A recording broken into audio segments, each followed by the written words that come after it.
Chicken corn हो या फिर वेजिटेबल सूप, हम सब ने आज तक सूप को सिर्फ पीने के लिए ही इस्तेमाल किया है। लेकिन जापान में लोग नूडल्स के सूप को पीने के साथ साथ नहाने के लिए क्यों इस्तेमाल करते हैं? और जहां पूरी दुनिया में ग्रीन ट्रैफिक लाइट होती है, वहीं जापान में ब्लू लाइट क्यों लगाई जाती है? फहाद टीवी की वीडियोस में एक बार फिर से खुशामदीद। नाजरीन, जापान एक ऐसी कंट्री है जिसको हमेशा अपने अनोखे तौर तरीकों की वजह से जाना जाता है। आइए जानते हैं सिर्फ जापान में पाई जाने वाली ये अनोखी चीजें आखिर हैं क्या। नंबर 7, हम सब ने हॉट स्टीम बाथ या फिर कूल बाथ का नाम तो सुन ही रखा है, लेकिन क्या आपने कभी नूडल्स बाथ का नाम सुना है? अगर नहीं तो आज आप ये जान लें कि जापान में नूडल्स और पोर्क सूप में बाथ लेना बहुत ही कॉमन है। जापानीज लोगों का मानना है कि नूडल्स के सूप में नहाना स्किन के लिए बहुत फायदेमंद होता है। नंबर 6, नॉर्मली पूरी दुनिया के रेस्टोरेंट में एक मेन्यू कार्ड दिया जाता है जिसमें टेक्स्ट फॉर्मेट में डिशेस का नाम लिखा होता है या फिर ज्यादा से ज्यादा उनकी फोटोज प्रिंट होती हैं। लेकिन जापान इस मामले में भी सबसे अलग है।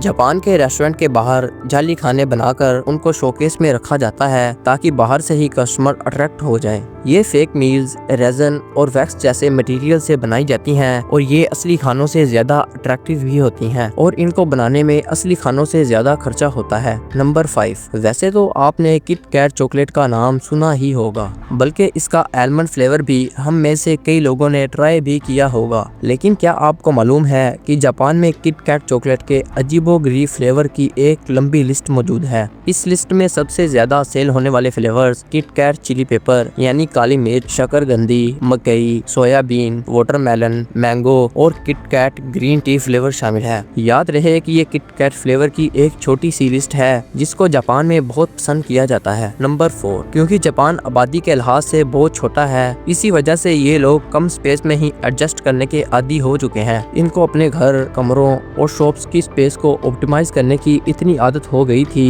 कि फ्रिज में रखा गोल तरबूज भी जब ज्यादा जगह लेता था तो उनको ये बात भी हजम नहीं होती थी। 1978 में एक जापानीज ग्राफिक डिजाइनर ने पहली बार क्यूब यानी स्क्वायर शेप का तरबूज इंट्रोड्यूस करवाया। ये आइडिया सबको इतना अच्छा लगा कि फार्मर्स ने तरबूज को एक स्पेशल कंटेनर में उगाना शुरू कर दिया। इसमें ना सिर्फ तरबूज को ट्रांसपोर्ट करने में जगह बचती बल्कि फ्रिज में भी ये आसानी से फिट आ जाता था। बाद में तरबूज को डेकोरेशन के लिए अलग अलग शेप भी दी जाने लगी। नंबर 3, रेलवे और सबवे स्टेशन पर आपने कई वर्कर्स को रूटीन चेकअप करते तो देखा होगा, जैसा कि टॉर्च की मदद से ट्रेन के नीचे जॉइंट्स और सस्पेंशन को देखना कि कहीं वो अलग तो नहीं हो गए। इसी तरह जापान के सबवे स्टेशन पे स्टाफ वर्कर की एक अनोखी जॉब होती है। इनको पीपल पुशर्स भी कहा जाता है। जी हाँ, उनका काम होता है लोगों को धक्का देना। ट्रेन का दरवाजा बंद होने से पहले पीपल पुशर का काम होता है कि लोगों को धक्का देकर ज्यादा से ज्यादा लोगों को अंदर ठोसा जाए ताकि ट्रेन के अंदर का चप्पा चप्पा न्यूट्रलाइज हो सके। नंबर 2, जापान में पानी को बचाने के लिए भी एक अनोखा तरीका अपनाया जाता है। यहाँ टॉयलेट्स में सिंक का पानी सीधा गटर में नहीं जाता बल्कि ये टॉयलेट के टैंक में चला जाता है और इसी तरह यहाँ एक ही पानी 2 बार इस्तेमाल में लाया जाता है। और अब नंबर 1, दुनिया के किसी भी कोने में ट्रैफिक लाइट के सिर्फ 3 कलर्स होते हैं, रेड, येलो